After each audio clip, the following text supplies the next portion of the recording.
नमस्कार, मैं अशोक कुमार पांडे। स्वागत है आपका द क्रेडिबल न्यूज पर। ईरान, अमेरिका, इजराइल और मिडिल ईस्ट में जितना कुछ हुआ है सब डिटेल में बताऊंगा। काफी सारी घटनाएं कल शाम को, कल रात को और आज सुबह तक हुई हैं। आज मैं 1 अप्रैल की बात कर रहा हूं और 1 अप्रैल को आज बहुत सारी घटनाएं हैं मेरे पास बताने के लिए। लेकिन उसके पहले मैं आपको एक वीडियो दिखाना चाहता हूं और इस वीडियो में आप देखेंगे कि एक ईरानी बंजारा है जिसने अपनी मामूली सी बंदूक से अमेरिका के 5 ड्रोन गिरा दिए हैं। इन ड्रोन्स का नाम है लुकास ड्रोन्स। ये काफी महंगे ड्रोन्स हैं और ये 5 ड्रोन एक ईरानी बंजारे ने अपनी मामूली बंदूक से गिरा दिए। गिराने के बाद उनको लाइन से रखा और फिर जो कहा उसका मानी ये है कि मीनाम में जो बच्चियां मारी गई हैं ये उसका बदला है। आयतुल्लाह खामनेई साहब को जो मारा गया है ये उसका बदला है। हमारे नेताओं को जो मारा गया है, हमारे आर्मी पर्सन्स को जो मारा गया है, हमारी माओ बहनों को जो मारा गया है ये उसका बदला है। आप सोचिए, एक मामूली सा बंदा जिसके पास ना कोई बहुत हैवी लॉन्चर है, ना बड़ी कोई बंदूक है, एक मामूली सी बंदूक जो शिकार के लिए वो यूज करता है, उस बंदूक से उसने अमेरिका के मिसाइल गिरा दिए। इसीलिए मैं बार बार यह बात कहता हूं कि जंग सिर्फ और सिर्फ हथियार से नहीं जीती जाती है। जंग जीतने के लिए जरूरी होती है हिम्मत, जरूरी होता है हौसला और बेहद जरूरी होती है वतन परस्ती। अगर यह आपके अंदर है तो बड़े से बड़े दुश्मन को आप हरा सकते हैं और ईरानियों ने यह दिखाया है कि उनके अंदर यह जोश, यह जज्बा, यह हिम्मत, यह हौसला, यह वतन परस्ती कूट कूट कर भरी हुई है। कल रिपब्लिक डे था उनका। रिपब्लिक डे मनाते हैं, बेहद इंपॉर्टेंट दिन है उनकी मॉडर्न हिस्ट्री में। यह डे मनाया जाता है क्योंकि ईरानी रिवॉल्यूशन के बाद जब आयतुल्लाह खुमैनी वहां के सुप्रीम लीडर बने, वहां पर एक रेफरेंडम कराया गया, यानी रायशुमारी कराई गई। लोगों से पूछा गया कि आप ईरानी रिवॉल्यूशन के साथ हैं या नहीं। इस रायशुमारी में 96% लोगों ने रिवॉल्यूशन के साथ होने की बात की और इसीलिए इस दिन को ईरान ने अपना रिपब्लिक डे घोषित किया। अब आप सोचिए, हर साल तो हजारों लाखों लोग सड़क पर आते हैं, अपना नेशनल एंथम गाते हैं, जो कौमी तराना है वो गाते हैं। लेकिन इस बार तो जंग चल रही है। तेहरान के ऊपर बम गिर रहे हैं, इस्फहान के ऊपर बम गिर रहे हैं, कोम के ऊपर बम गिर रहे हैं, शिराज के ऊपर बम गिर रहे हैं। पूरे ईरान में बमबारी हो रही है। सड़क पर निकलना कितना खतरनाक है। एक सायरन बजता है और सारे इजरायली जाकर अपने अपने बंकर में छुप जाते हैं। तो उम्मीद यही की गई थी कि रिपब्लिक डे के दिन ईरानी सड़क पर दिखाई नहीं देंगे, लेकिन पूरे ईरान में हजारों लाखों लोग सड़क पर आए और पूरे ईरान में सड़क पर खड़े होकर अपना कौमी तराना गाया गया और लोगों ने नेतन्याहू और ट्रंप को सीधा मैसेज दिया कि हम तुमसे डरने वाले नहीं हैं, हम तुम्हारे बमों से डरने वाले नहीं हैं। और बड़ी बात देखिए, यह हिम्मत आती है नेताओं से और ईरान के नेता भी कल बंकर में नहीं छुपे रहे। जिस ईरान में आयतुल्लाह खामनेई साहब से लेकर लारिजानी और जाने किस किस को मार दिया गया, वहां आप कल देखते हैं कि प्रेसिडेंट पजेश्कियन हो या फिर फॉरेन मिनिस्टर अरागची हो, वो सड़क पर आते हैं आम लोगों के बीच और लोगों को यह हिम्मत देते हैं कि आप अगर खतरे में हैं तो हम भी खतरे में हैं, ना आप डरेंगे ना हम डरेंगे। आप बताइए, इस हिम्मत, इस हौसले और इस वतन परस्ती का मुकाबला कौन कर सकता है? और यह हिम्मत, हौसला, वतन परस्ती है। इसीलिए 1 महीने से ज्यादा हो गया लेकिन ईरान झुकने को तैयार नहीं है और इजराइल के अंदर कल रात को ईरान ने वो तबाही मचाई है। मैंने वीडियोस का एक कोलाज बना दिया है, वो वीडियोस आप देख सकते हैं। ये इजराइल के अलग अलग इलाकों का है। जो इजराइल ये कह रहा है कि अब तो ईरान के पास मिसाइलें बची ही नहीं है, जो अमेरिका यह कह रहा है कि अब तो ईरान के पास मिसाइलें बची ही नहीं हैं, उसको बाकायदा ईरान ने दिखाया कि अभी मिसाइलें बची हुई हैं और ये मिसाइलें जो बची हुई हैं ये तुम्हें तबाह बर्बाद करने के लिए काफी हैं। कल एक और वीडियो ईरान ने जारी किया, जो उनके मिसाइल कमांडर हैं उनका वीडियो। मिसाइल कमांडर गए थे इंस्पेक्शन करने के लिए, देखने के लिए, जायजा लेने के लिए कि मिसाइल जहां रखी हुई हैं वहां क्या हालात हैं, जो आर्मी कमांडर्स वहां पे हैं उनके क्या हालात हैं। जाहिर है वीडियो ब्लर है क्योंकि ईरान इस समय कतई दुश्मन को यह दिखाना नहीं चाहेगा कि उसके पास कौन सी और कितनी मिसाइलें हैं या किस जगह पर वो रखी हुई हैं। लेकिन इस ब्लर वीडियो में भी आप ईरान के मिसाइल कमांडर को देख सकते हैं कि कैसे बेखौफ वो अपनी मिसाइलों के बीच से गुजर सकते हैं और अंदाजा लगा सकते हैं कि ईरान के पास मिसाइलें अभी कितनी हैं। आप सोच के देखिए, ईरान के खिलाफ लड़ने के लिए इजराइल को अमेरिका का साथ चाहिए। चलिए, इतना समझ में आता है कि इजराइल जरा सी कंट्री है, हालांकि सारी दुनिया को वो दिखाते हैं कि आईडीएफ बड़ी मजबूत है, हमारे पास टेक्नोलॉजी बड़ी मजबूत है, सारी दुनिया से उनको मदद मिलती है। जर्मनी उनको हथियार देता है, इंग्लैंड हथियार देता है, कनाडा हथियार देता है, फ्रांस हथियार देता है और अमेरिका तो हथियार देता ही है, जबकि ईरान के ऊपर तो सारी पाबंदियां लगी हुई हैं। इसके बावजूद इजराइल को ईरान से लड़ने के लिए अमेरिका की जरूरत है, उसके बिना वो नहीं लड़ सकता। चलिए, यहां तक समझ में आया। अमेरिका को भी ईरान से लड़ने के लिए जरूरत है किसकी? नाटो कंट्रीज की, यानी ब्रिटेन की भी जरूरत है, फ्रांस की भी जरूरत है, जर्मनी की भी जरूरत है, कनाडा की भी जरूरत है, यहां तक कि टर्की की भी जरूरत है। एक ईरान अकेला और उसके खिलाफ लड़ने के लिए अमेरिका को इन सब की जरूरत है, और सिर्फ इतने से काम नहीं चल जाता। इसके बाद सऊदी अरबिया की भी जरूरत है, यूएई की भी जरूरत है, कतर की भी जरूरत है, जॉर्डन की भी जरूरत है, बहरीन की भी जरूरत है। यानी लगभग आधी दुनिया की जरूरत है अमेरिका को एक ईरान से लड़ने के लिए। ट्रंप कभी नाटो कंट्रीज से कह रहा है आओ जंग में शामिल हो जाओ, कभी वो जाकर जो जीसीसी कंट्रीज हैं उनसे कह रहा है जंग में शामिल हो जाओ, सारी दुनिया के आगे गुहार लगा रहा है कि आओ स्ट्रेट ऑफ हॉर्मुज को खुलवाने में मेरी मदद करो। सिर्फ और सिर्फ अकेला है ईरान। अगर मदद भी कर रहे हैं चाइना और रशिया, तो इनडायरेक्ट मदद कर रहे हैं, हथियार की, इंटेलिजेंस की, इन सारी चीजों की मदद कर रहे हैं। जंग में तो कोई नहीं लड़ रहा, जंग में तो ईरान अकेले लड़ रहा है। तो एक अकेले ईरान से लड़ने के लिए अमेरिका को आधी दुनिया की जरूरत है, और उसके बाद ट्रंप और अमेरिका चाहते हैं कि हम ये बात मान लें कि ईरान कमजोर है। कैसे मान लें भाई? अगर ईरान कमजोर होता तो इजराइल को अमेरिका की जरूरत नहीं पड़ती। 12 रोजा जंग में 10 दिन के बाद ही चिल्लाना नहीं शुरू कर देता कि अमेरिका आओ हमें बचाओ, और 12 दिन में जंग खत्म नहीं करवा दी जाती। और 12 रोजा जंग से सबक लेकर जो तैयारी की इजराइल ने, उसके बावजूद 1 महीने से ऊपर हो गया, ना ईरान को झुकाया जा सका, ना ईरान को तोड़ा जा सका, ना ईरान को बदला जा सका। और अब क्या हालात हैं?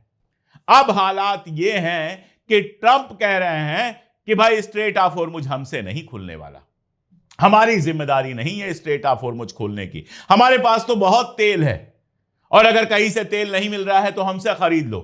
धंधे के अलावा वैसे भी उनको कुछ नहीं आता, धंधेबाज हैं, बिजनेसमैन हैं और बिजनेसमैन ही रहेंगे। खैर, कह रहे हैं कि अगर यूरोप के देशों को चाहिए स्ट्रेट ऑफ हॉर्मुज से आयल तो खुद जाके खुलवा लें, अगर दुनिया के दूसरे मुल्कों को चाहिए तो खुद जाकर खुलवा लें। इसका मतलब क्या है कि हमसे नहीं खुलेगा, हमारे बस की बात नहीं है। सारी तैयारियां और बाकी सब जो हो रही थी, दिखावे के लिए हो रही थी या नहीं ये तो बाद में पता चलेगा, लेकिन उन तैयारियों के बावजूद प्रेस कॉन्फ्रेंस में बैठकर ट्रंप कहता है कि स्ट्रेट ऑफ हॉर्मुज हमसे खुलने वाला नहीं है। और सुनिए, डील की बात होती है।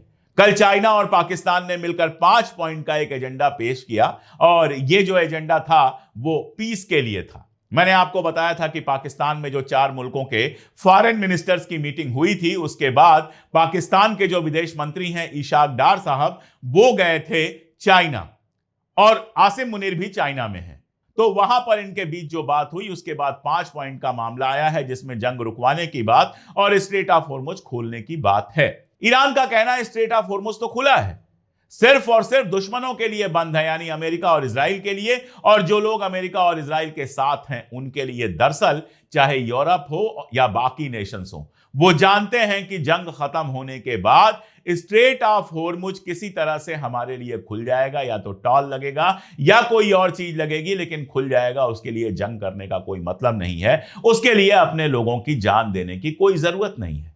इसीलिए यूरोप सीधे सीधे मना कर रहा है अमेरिका को। आप सोचिए, पोलैंड जैसे देश के पास अमेरिका जाता है, कहता है भैया हमको पेट्रियाट मिसाइल दे दो। ईरान ने पीट पीट के, मार मार के हमारी सारी पेट्रियाट मिसाइल्स खत्म कर दी हैं।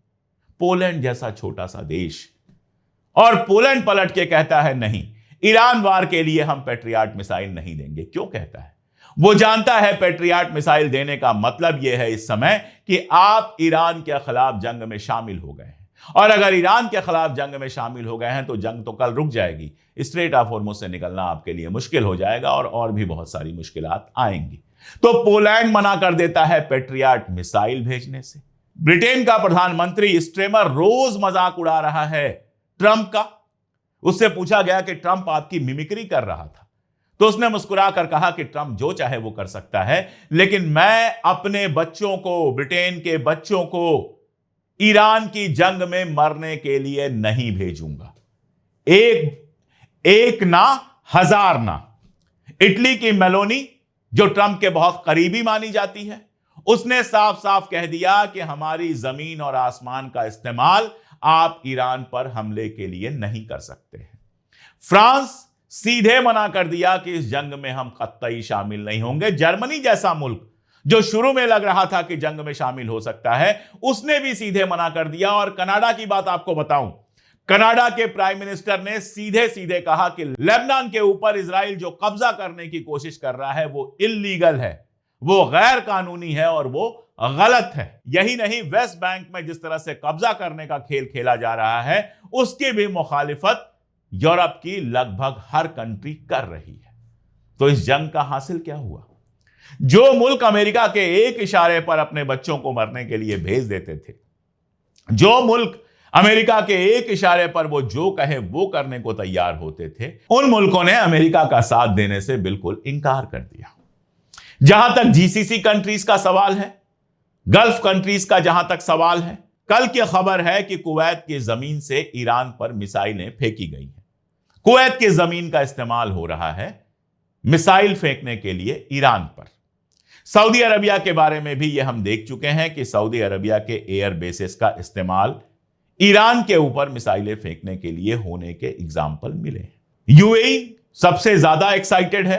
यूएई ने ईरानी लोगों के ऊपर बैन लगा दिया है, यानी अगर आपके पास यूएई का वीजा है भी और पासपोर्ट आपका ईरान का है, तो अब आप यूएई में नहीं आ सकते। बहुत सारे लोग जो बहुत बरसों से यूएई में रह रहे थे, जिनके पास ईरान का वीजा था, उनको भी बाहर निकाल दिया गया है। ईरान के कई इंस्टीट्यूशंस भी बंद कर दिए गए। तो जीसीसी कंट्रीज को अगर मोटा मोटी देखेंगे तो ओमान को छोड़ दें आप, और एक हद तक कतर को अगर छोड़ दें, तो बाकी मुल्क अमेरिका और इजराइल के साथ कोऑर्डिनेट तो कर रहे हैं, इसके तो खुले सबूत हैं। लेकिन अभी जंग में आने के लिए सीधे सीधे वो भी तैयार नहीं है। मैं कई बार आपको बता चुका हूं कि ये जो शोरूम उन्होंने बनाए हैं, ये शोरूम तबाह बर्बाद हो जाएंगे अगर ईरान के साथ वो जंग में गए। एक बार फिर से इजराइल की तबाही के वीडियोस देखिए, गौर से देखिए इन वीडियोस को, और उसके बाद सोचिए कि अगर इजराइल अपने लोगों को, अपनी बिल्डिंग्स को, कल यहां तक कहा गया कि मोसाद के एक हेडक्वार्टर पर भी हमला हुआ है जिसमें कई इजरायली सैनिक मारे गए हैं, क्या है क्या नहीं है वो इजराइल डिटेल्स देता नहीं है, इसलिए हमें पता नहीं है। तो इन वीडियोस को देखकर सोचिए कि इजराइल जब अपने इलाकों को नहीं बचा पाया, तो UAE, Saudi Arabia, Bahrain, Qatar जैसे मुल्क अपने इलाकों को कैसे बचा पाएंगे अगर ईरान उन इलाकों पर मिसाइलें दागना शुरू कर देगा। अभी तक उसने यूएस बेसिस पर मिसाइल दागी हैं, यूएस इंटरेस्ट पे, यूएस एसेट्स पे मिसाइल दागी हैं, और जाहिर तौर पर, जिसका मैं कम से कम बहुत ज्यादा समर्थन नहीं कर पा रहा हूं, कई सारे बिजनेस एंटरप्राइजेज पर, आयल सेंटर्स वगैरह पर भी हमला किया है। लेकिन सिविलियन इलाके में हमले करने से बचा है ईरान। जीसीसी किसी कंट्री में सिविलियन इलाके पर हमला नहीं हुआ है। चाइना वाला जो इंटरफेरेंस था, उसके बाद यह सवाल उठना शुरू हो गया कि क्या कोई डील हो रही है। अब ट्रंप का एक प्रेस कॉन्फ्रेंस था, उसमें जो सवाल पूछे गए और उसने जो जवाब दिए हैं वो सुनिए, समझने की कोशिश कीजिए। उससे पूछा गया कि अमेरिका में जो कीमतें बढ़ रही हैं वो कीमतें कम कैसे होंगी। दरअसल अमेरिका में गैस की प्राइसेस बहुत ज्यादा बढ़ गई हैं। जब मैं गैस कह रहा हूं तो इसका मतलब घरों में जलने वाली गैस की बात नहीं कर रहा हूं, एलपीजी की बात नहीं कर रहा हूं, जिनसे गाड़ियां चलती हैं, उन गैस की कीमत बहुत ज्यादा बढ़ गई है। तो पूछा गया कि कीमतें कम कैसे होंगी। ट्रंप ने कहा कि बस हम ईरान से बाहर निकलेंगे और ये कीमतें बिल्कुल कम हो जाएंगी और हम बहुत जल्द ईरान से बाहर निकलने वाले। फिर उससे पूछा गया कि अमेरिका ईरान की जंग से कब बाहर निकलेगा। उसने कहा बहुत लंबी बात नहीं है, 2-3 हफ्ते में हम बाहर निकल जाएंगे, हमारा काम हो गया है, 2-3 हफ्ते में वहां से हम निकल आएंगे। उसके बाद पूछा गया कि क्या आपकी ईरान से कोई डील हो गई है। तो उसने कहा डील की कोई जरूरत नहीं है, हमारा काम हो गया है, ईरान अब कभी न्यूक्लियर स्टेट नहीं बन पाएगा, ये बर्बाद कर दिया, वो तबाह कर दिया, वो स्टोन एज में चला गया, उसकी सारी साइंस खत्म हो गई, टेक्नोलॉजी खत्म हो गई, मिसाइल खत्म हो गई, सब खत्म हो गई और हम निकल आएंगे, अब डील की कोई जरूरत नहीं है। मतलब कुल मिलाजुलाकर अब वो ये कह रहा है कि बिना डील के भी हम ईरान से बाहर निकल आएंगे। अब डील का पूरा खेल जो है वो कल अरागची ने अपने तरीके से कहा जब वो अल जजीरा पर इंटरव्यू दे रहे थे। अपने इंटरव्यू में उन्होंने कहा कि डील की कोई बात ही नहीं है, मैसेजेस हमारे पास आ रहे हैं और हम मैसेजेस दे रहे हैं। अमेरिका ने जो 15 पॉइंट दिए थे हमने उनको रिजेक्ट कर दिया, हमने अपनी डिमांड रखी। विटकाफ लगातार मुझे मैसेज कर रहा है, मैं उसका जवाब नहीं दे रहा हूं और कुल मिलाजुलाकर यह कहा कि सीधी कोई बातचीत नहीं हो रही है, ना सीधी कोई डील हो रही है। अमेरिका के मैसेजेज लगातार आ रहे हैं और हम लंबी जंग के लिए तैयार हैं। इसका मानी क्या निकाला जाए? इसका एक मानी तो यह निकलता है, जो सीधा मानी है, कि ट्रंप अब इस जंग से बाहर निकलने के लिए बेकरार है। जो कुछ वो हासिल करना चाहता था कुछ भी हासिल नहीं कर पाया और उसको मालूम है कि जंग जितना खिंचेगी अमेरिका की इकॉनमी बर्बाद होगी, मिड टर्म पोल्स होने हैं और इन सब के बीच बेहद मुश्किल काम होगा जंग को जारी रखना। इसका बुरा असर उसके पॉलिटिकल कैरियर पर पड़ेगा। एक तो यह हो सकता है जो सीधे समझ में आता है। दूसरा, मैं बार बार कह रहा हूं कि यह ट्रंप की साजिश हो सकती है। यह ट्रंप की साजिश हो सकती है कि ईरान थोड़ा ढीला पड़ जाए, बाजार ठीक ठाक चले, बाजार के पास मैसेज जाए कि जंग बस खत्म होने वाली है, ऑयल के हाई प्राइसेस और हाई नहीं होंगे, इसके लोग पैसे कमा सकें, अमेरिका की इकॉनमी तबाह ना हो और अगले शनिवार तक, जो शनिवार आने वाला है, यानी आज जब मैं बात कर रहा हूं तो बुधवार है, गुरु शुक्र और शनि, ये जो शनिवार आने वाला है, कहा यह जा रहा है कि अमेरिका के जो जहाज चले थे जिनमें मरीन्स आ रहे थे, जो खार्ग आइलैंड पर कब्जा करने का प्लान बनाया गया था, वो अगले शनिवार तक, अगले सैटरडे तक पहुंच जाएंगे अपने इलाके में और उसके बाद ईरान के ऊपर बड़ा हमला हो सकता है। इस बात को बहुत कायदे से समझा जा सकता है कि ट्रंप की यह सारी बातचीत सिर्फ और सिर्फ धोखा हो सकती है। लेकिन एक चीज बदल गई है। एक जमाना था जब इस तरह की नौटंकी पर, इस तरह के तमाशे पर, इस तरह के धोखे पर लेबनान या ईरान या बाकी मुल्क भरोसा कर लिया करते थे। अब तो आप जानते हैं कि कालिबाफ बिल्कुल क्लियर कह चुके हैं कि ट्रंप जो कहे उसका ठीक उल्टा समझो। तो जब ट्रंप यह कह रहा है कि 2-3 हफ्ते में जंग खत्म हो जाएगी और हम बाहर निकल आएंगे, हमारा काम हो गया है, तो ईरान और ईरान की लीडरशिप इस बात को बिल्कुल साफ समझ रही होगी कि यह आदमी इतना बड़ा सनकी है कि कल को न्यूक्लियर अटैक भी करवा सकता है, यह कुछ भी करवा सकता है, जंग कितनी भी लंबी खिंच सकती है, जमीन पर कब्जे की कोशिश हो सकती है, जंग और तेज हो सकती है। यह ईरानी लीडरशिप बहुत कायदे से समझ रही होगी और इसके लिए उसने पूरी तैयारी करके रखी होगी। इसीलिए तुर्रा बतुर्रा जवाब दिया जा रहा है। कल की मैं बात बताऊं, वहां के IRGC कमांडर ने यह दावा किया, मुसावी साहब ने यह दावा किया कि सऊदी अरबिया में एक ऐसे अड्डे पर हमने हमला किया है जहां अमेरिका के 200 से ज्यादा सैनिक थे और ज्यादातर मारे गए हैं। अमेरिका उसकी खबर नहीं देगा। यह सच है कि अमेरिका खबरें नहीं देता है, लेकिन मैं ये नहीं कह सकता कि जो वो कह रहे हैं वो सच है या नहीं, 200 लोग मारे गए हैं या नहीं। यह जरूर कह सकता हूं कि कुछ ना कुछ तो जरूर हुआ है। क्यों?